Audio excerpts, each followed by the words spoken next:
Alright, y'all, so let's talk about it. As y'all know, I've been searching for C7 Z. It was a certain trim that I wanted, and that took a while. I was very picky about the car. I wanted low miles, unmolested. Like, I didn't want any aftermarket parts on the car. Carbon fiber package, yellow calipers. Of course, I wanted the automatic. So those were my three mandatories on this car. And of course, I wanted it yellow. Every car I found was missing at least one of those. I finally found one. It's in my price range. Listed for like $72,000 up in North Carolina. I pulled the trigger on that one. This is the car that I just bought. Wendell Auto Brokers is who sold me the car. When I pulled up to the place, I wasn't impressed. It just doesn't look like a place that'll sell a $70,000 to $100,000 Corvette. It's out in the country. Closest town is Raleigh, I think, but this is on the outskirts. It was about 20-30 minute drive from Raleigh, the airport. They didn't have anything too impressive. They had older Corvettes. They probably had 3 or 4 C6 Corvettes. They weren't just super clean or nothing like that. They said that they had a C8 around the back. As soon as I got there, the lady that I had been dealing with, her name is Joy. I'd never seen her a day in my life, right? So I walk in, there's 2 young ladies sitting at a desk here. She instantly said, "Hello, Jeremy, come right on in and sit down. I have your car ready. All you gotta do is sign and you're good to go." I had already gotten my insurance ready and all of that stuff. So all I needed to do was show her or give her a copy of my insurance and give her a copy of my license and sign 2 or 3 pieces of paper, and that was that. I hadn't seen the car yet at all. The car was not up front or nothing. So she said, "Yeah, come right in, sit down, and let's sign this paperwork and get you back on the road," because she know I had to drive all the way back to Mississippi. I said, "Okay, but I want to at least look at the car first. Can I drive it? Let's do a test drive. I want to check it out." She calls her guy from the back and says, "Could you bring that nice yellow Corvette around front for me and make sure that the tag is, basically prepping the car for me to test drive." And they put the paper tag on the car, whatever. All right.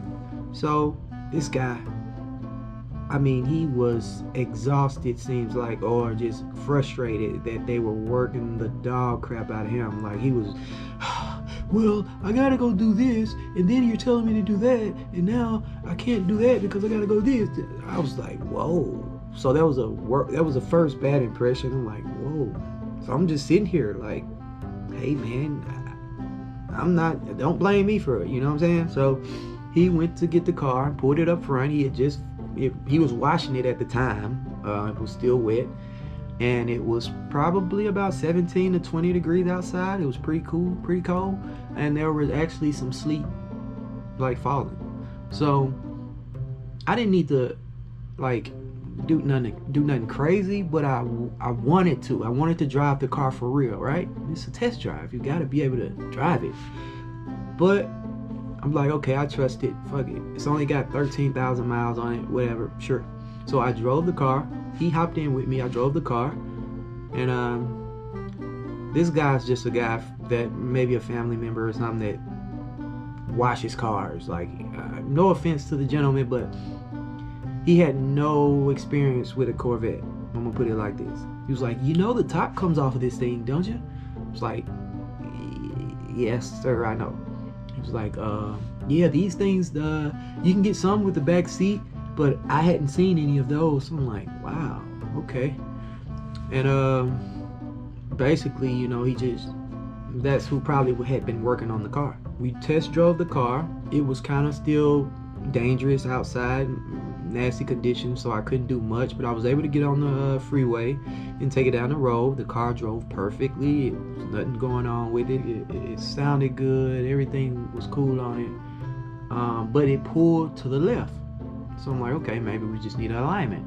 I get back to the little small dealership. First thing I do is get out and go to the driver front. It's a brand new rim and tire. So I say, okay, that's why it's pulling there. This is a brand new tire. But why is this brand new tire on the front of a Corvette? With 13,000 miles, you shouldn't need brand new tires on the front of a Corvette, right? Unless you've been doing some crazy stuff. I've had 2 Corvettes. My dad has a Corvette. We've replaced tires on the front maybe twice, maybe. And we've had our cars for almost 7 years, 6 years, something like that. I don't know. that threw a red flag. I was like, okay, this is a brand new rim and tire. So I asked her, when I pulled back up, she was coming out the door. She was like, so what do you think? It's pretty nice, huh? I said, yes, ma'am. And I walked to that front rim and tire, and I was looking at that, and I said, so this car hasn't had any accidents? She said, no, this car is practically brand new. It's only 13,000 miles. As if a car can't have a wreck with 1 mile on it or something. I don't know. But that was her response. No, this car is practically brand new. So I said, okay. And I continued my own inspection. I didn't see anything, honestly. I didn't see anything that would have ruined the deal, you know? The only thing I did see was a small piece kind of cracked on the inner fender wall, and it wasn't even cracked. It's just, I could tell it had been pried on.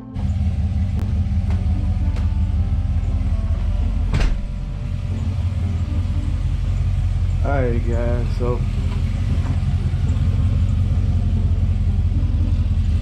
just an update on the C7 Z.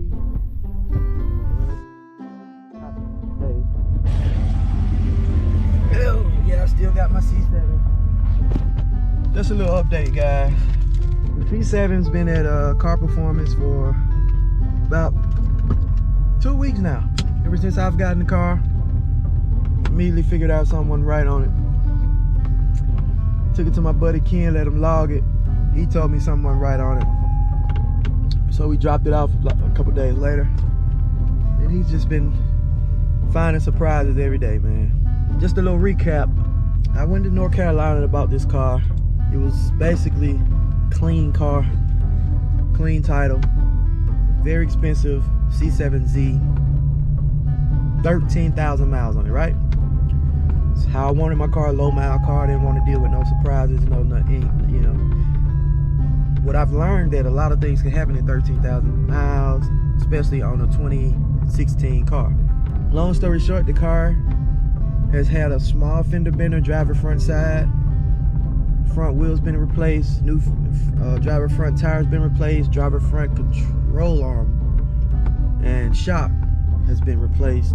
I had a aftermarket radiator in the car. I had a hole in my heat exchanger from the, I guess same problem that the radiator had. They discovered that and replaced it. The car had meth on it. They were running meth on the car before.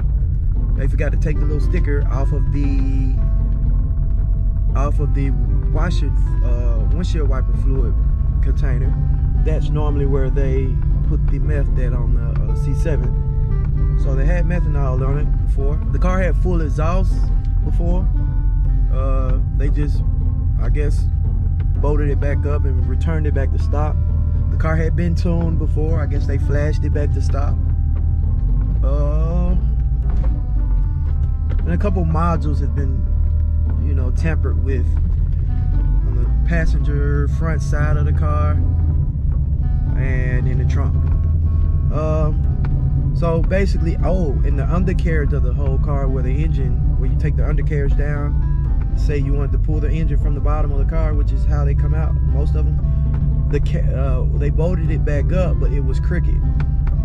So that caused like the car to kind of pull to the left a little bit. Could have happened when they replaced whatever they replaced up front or whatever, I don't know, man, but I thought the motor was hurt. The car had a small valve knock. I didn't like it at all. You know, I couldn't hear it at first because I didn't really get on the car, but it's crazy I didn't hear it. I drove the car all the way back from Carolina and I didn't hear it until I got back to Mississippi the next day and drove it. So the car had a valve knock. I just knew we had a ruined piston or something. But we ended up checking it out and doing a compression test and everything, and the motor checks out to be okay. The car wasn't making any boost. It was doing like 3 to 5 pounds of boost at wide open throttle, and I know those cars are supposed to get about 11 or 12 pounds, I think. At least 10, I think. I'm not really sure. But C7Z, a stock C7Z, should get at least 10 pounds out. So The car was only making like 5 at wide open throttle. I don't know what was making it do that, but we found out that the coolant was low. It was simple as low coolant from the heat exchanger leaking and the radiator leaking from time to time. You know, those air bubbles in that reservoir is not a good thing when you got when you got a what you call that little bypass valve that opens up. Yeah, it's not gonna do much if it detects any type of air in that pocket, basically. Car building boost. So I'm very confident that all of the problems have been fixed. It's gonna be a very expensive maintenance repair bill, but it had to be done, and I'm actually okay with paying that because I know the guys who has it, Kenny and Ryan over there at Car Performance, they gonna have me right. The C7Z will be make its first initial appearance on the channel very soon, hopefully this weekend. Very picky about my car. It's been all the way right, so we want to make this one all the way right. This is my dream car. It sucks that my dream car was a lemon, or almost a lemon, you know what I'm saying? I'm so grateful that it did not turn out to be a lemon. So yeah, man, still undecided what I'm gonna do with the C6, man. The Grand Sport, it's a cool car, it's a high mile car, but it's still cool, runs perfect, pretty strong, man, pretty healthy. So I hadn't decided yet. Really ain't got room because the S10 should be on its way home like any day now. So we gotta figure out what we're gonna do with some of this stuff, man. May have to go try to lease a little shop just to park some of this stuff at, man. But yeah, right now we're cruising in the C6. I'm headed to the studio, try to make some of this money that I'm gonna have to pay to get my car. So yeah, bro, that's that, man. I'll keep y'all updated, and I'll let y'all know what Kenny says. I'm gonna try to get my boy Kenny some footage when we go back to the shop. I'm gonna let him tell y'all. He can tell y'all. He can explain these things way better than I can. So I'm gonna let him speak on it.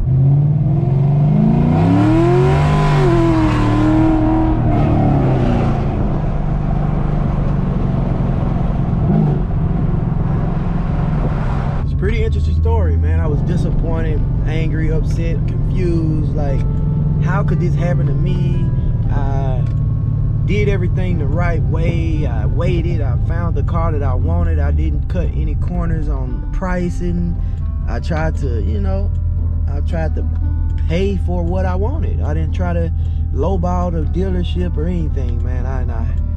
And man, they knew this car wasn't right, man. And it's terrible how they try to play victim and this and that, man. I didn't want to take it any further. I didn't want to resell the car and put that problem on anybody else. You know what I'm saying? Because that was something I had to make a decision on. Do I want to put this car back out there and have that on my conscience that I've sold somebody a $70,000 lemon, So I guess that was, I don't know. It worked out okay, I guess. The motor isn't hurt. So that's all I was worried about, the engine not being hurt. I didn't want to put $20,000 on the car, but whatever. We're downhill now, and we beat it. We're beating it.